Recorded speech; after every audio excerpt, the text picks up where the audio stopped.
मैं सबसे पहले प्रेस के साथियों का धन्यवाद देता हूं कि अभी अभी जब जानकारी दी उसके बाद भी आप सब लोग यहाँ मौजूद हैं। मैं अपने सभी प्रेस के साथियों का बहुत बहुत धन्यवाद। साथ ही साथ दीपक कबीर जी को बहुत बधाई कि जो नेशनल यूथ डे के दिन न केवल हम सबको यहां पर इकट्ठा करते हैं बल्कि स्वामी विवेकानंद जी को याद भी करते हैं। जहां हम सब लोग बैठ करके याद कर रहे हैं, आदरणीय उदय प्रताप सिंह जी ने जो बातें रखी हैं कि पहले ही भाषण में जो उन्होंने बात स्वामी विवेकानंद जी ने कहा कि हम उस देश से आते हैं जिस देश ने हमें सिखाया है कि टॉलरेंस क्या है, यूनिवर्सल एक्सेप्टेंस क्या है। हमारा समाज, हमारा धर्म हमें टॉलरेंस सिखाता है, वहीं यूनिवर्सल एक्सेप्टेंस है। अगर कोई भी धर्म का यहां आया, किसी भी विचार को लेकर आया, भारत के लोगों ने उसे एक्सेप्ट कर लिया। अगर उनके जीवन के बारे में जो हम लोग पढ़ते हैं, जहां आज ही की तारीख में उनका जन्म हुआ था 1863 में, परिवार, उनके भाई और जो सबसे ज्यादा इन्फ्लुएंस किया उनके जीवन को, जहां वो पढ़े, कलकत्ता से लेकर के और जो आसपास उनके लोग थे और वहां की जो कलकत्ता के जिस इंस्टीट्यूशन में पढ़े वहां से इन्फ्लुएंस हुए। रामकृष्ण परमहंस उनके शिष्य बनकर के भारत का परिचय दुनिया में उन्होंने सबसे पहले दिया। इतना परिचय भारत का उस समय पर किसी और लीडर ने नहीं दिया होगा, किसी और स्वामी या संत गुरु ने नहीं दिया होगा जो स्वामी विवेकानंद जी ने दिया। आज भी हम उनके जो कोट हैं, उनकी जो बातें हैं, वो न केवल हम लोगों को रास्ता दिखाती हैं बल्कि प्रेरणा भी वहां से मिलती है।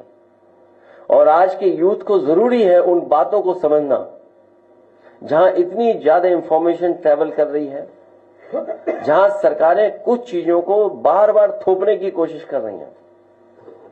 तब हम समझते हैं कि स्वामी विवेकानंद जी के बारे में जानना, उनके बारे में पढ़ना, उनकी कही हुई बातों को अपने जीवन में लागू करना, उन बातों पर चलना शायद सबसे बड़ी याद करने के लिए उनके रहेगी। यही श्रद्धांजलि होगी, उनको यही याद करने का मौका है जहां हम उनकी बातों को याद करें और उनको अमल करने का काम करें।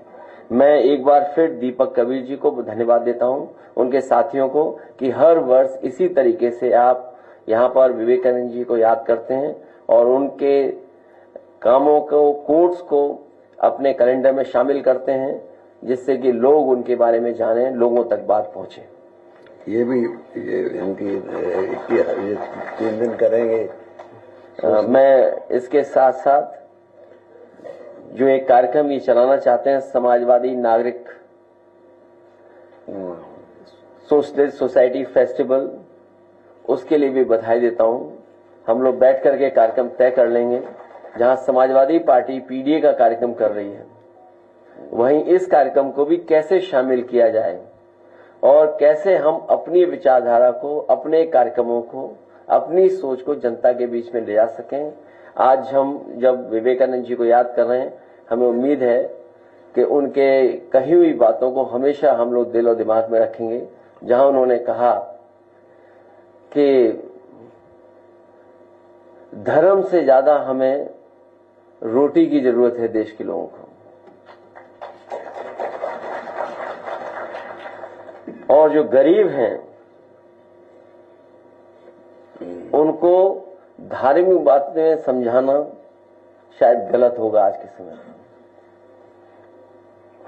कन्नौज में बनने से पहले ढाई काफी जो है लोग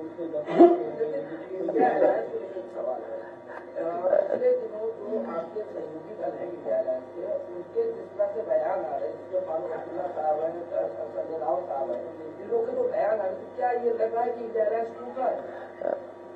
मैं कन्नौज में जो घटना हुई है, हम और आप लोग रेलवे स्टेशंस को अगर देखें तो जो अंग्रेजों के जमाने के बने हैं वो आज भी वैसे ही के वैसे मजबूत दिखाई दे रहे हैं। आज भी उनमें कुछ बिगड़ा नहीं है। अगर हम उन्हीं स्टेशनों को आज के समय की परिस्थितियों के हिसाब से रिस्टोर कर दें तो शायद और अच्छे हमारे रेलवे स्टेशन दिखेंगे। जो कन्नौज में रेलवे स्टेशन या उसकी शटरिंग या जो बनते समय चीजें गिरी हैं, जिसकी वजह से बड़े पैमाने पर मजदूर दबे, भगवान की कृपा है कि किसी की अभी तक जान नहीं गई है। हमें उम्मीद है कि सरकार पूरा इलाज कराएगी। उन परिवारों की मदद की घोषणा की है, कम की है, और करनी चाहिए। साथ ही साथ सरकार को यह भी देखना चाहिए कि आखिरकार ठेके में कौन लोग शामिल थे। ये उत्तर प्रदेश में नई संस्कृति शुरू हुई है जहां ठेके को आउटसोर्स और फिर आउटसोर्स और फिर बीजेपी के नेताओं का दबाव।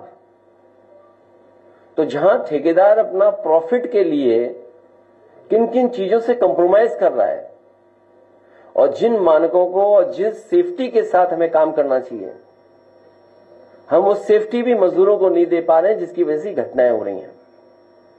कन्नौज में जो रेलवे स्टेशन पे कार्य हुआ है और जो गिरा है, किसी न किसी बड़ी संस्था के स्ट्रक्चर इंजीनियर से पुनः जांच होनी चाहिए और एक स्ट्रक्चर इंजीनियर के निगरानी में ही आगे काम हो। क्योंकि सुनने में ही आ रहा है जो क्वालिटी सीमेंट की, जो क्वालिटी सरिया की, जो क्वालिटी होनी चाहिए थी वो नहीं है। दिखने में छोटा दिख रहा है ठेका, लेकिन सब कामों को मिला लोगे तो न जाने कितना बड़ा ठेका था। ठेके को तोड़ तोड़ करके छोटा बनाना, उसमें खेल करना, ये बीजेपी की नई संस्कृति है। भ्रष्टाचार इतना कभी नहीं हुआ होगा जितना इनकी सरकार में भ्रष्टाचार हो रहा है। दूसरा, जो इंडिया गठबंधन का सवाल पूछा है, इंडिया गठबंधन वैसा ही इंटैक्ट है। जो इंडिया गठबंधन शुरुआती दौर में जहां से बनना शुरू हुआ था कि वो रीजनल पार्टीज जो भारतीय जनता पार्टी का मुकाबला कर सकें, उन्हीं का साथ देना, उन्हीं के साथ खड़े दिखना है।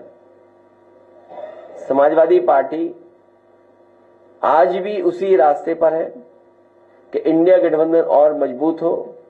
वही regional party Bharatiya Janata party का मुकाबला करें जो लड़ रही हैं, उन्हीं के साथ खड़ा दिखना पड़ेगा।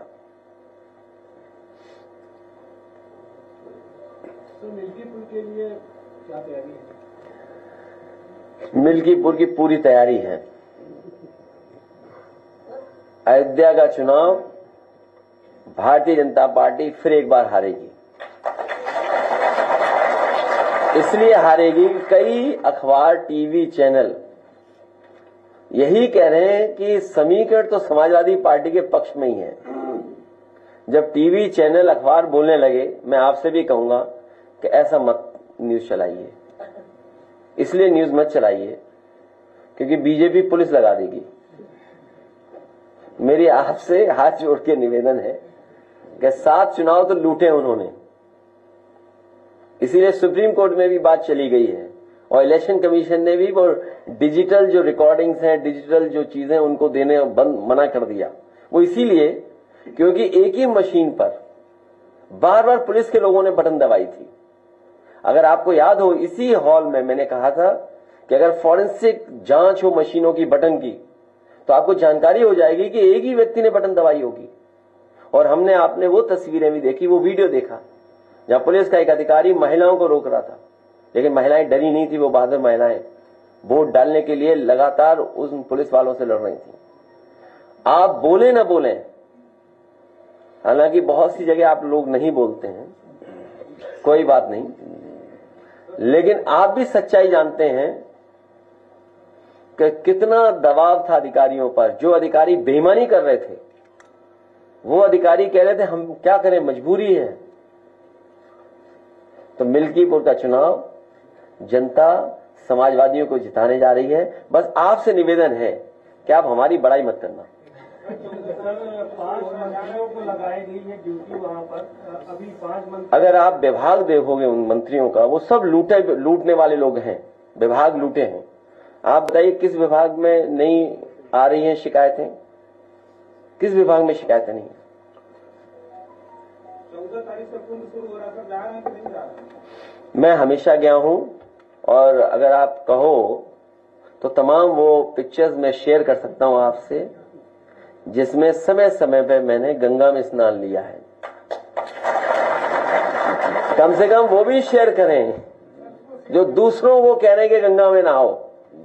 और कुंभ में जाने की जो परंपरा है, वो कई मायनों में कई तरीके से परंपराएं हैं। कुछ लोग गंगा स्नान इसलिए करने जाते हैं पुण्य के लिए, कुछ दान के लिए जाते हैं, और कुछ लोग जो पाप करते हैं अपने पाप धोने जाते हैं। तो हम लोग पुण्य के लिए जाएंगे और दान के लिए जाएंगे।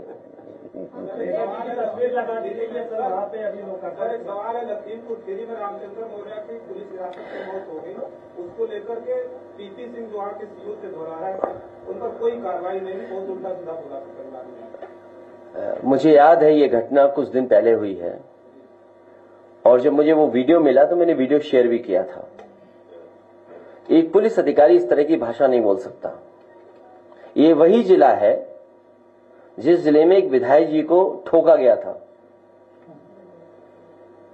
और किसने पीटा था? ये पीडीए परिवार के साथ इसी तरह का व्यवहार इस सरकार में बहुत दिनों से हो रहा है। ये पीडीए परिवार के लोग बहुत अपमानित हो रहे हैं। इसलिए मैंने ये भी कहा कि पीड़ित, दुखी, अपमानित लोग पीडीए के साथ खड़े दिखाई दे रहे हैं।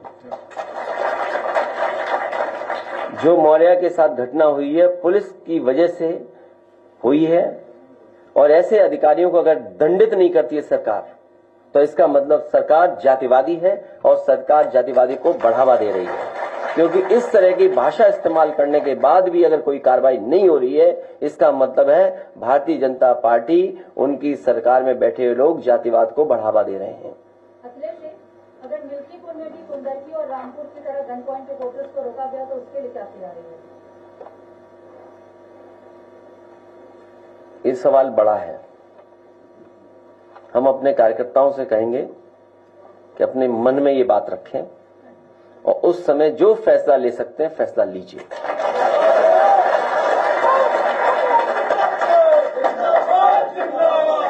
सर क्या मुट्ठी बांधने वाला जो आपकी घोषणा थी, इसका सही समय आ गया? क्यों विवेकानंद जी जयंती के दिन भी आज आप इधर उधर जा घूम रहे हो? स्वामी विवेकानंद जी के बारे में आप भी पढ़े, हम भी पढ़े, आप भी उनकी अच्छी बातों को माने, हम लोग भी उनकी अच्छी बातों को माने। और जो धर्म का रास्ता उन्होंने दिखाया, जो समय समय पर दुनिया में उन्होंने जिस बात को रखा, पहली बार भारत का और हमारी हेरिटेज का, हमारी रिचुअल्स का, हमारी परंपराओं का, हमारे धर्म का जो प्रचार उन्होंने किया, शायद वैसा कोई नहीं कर पाया।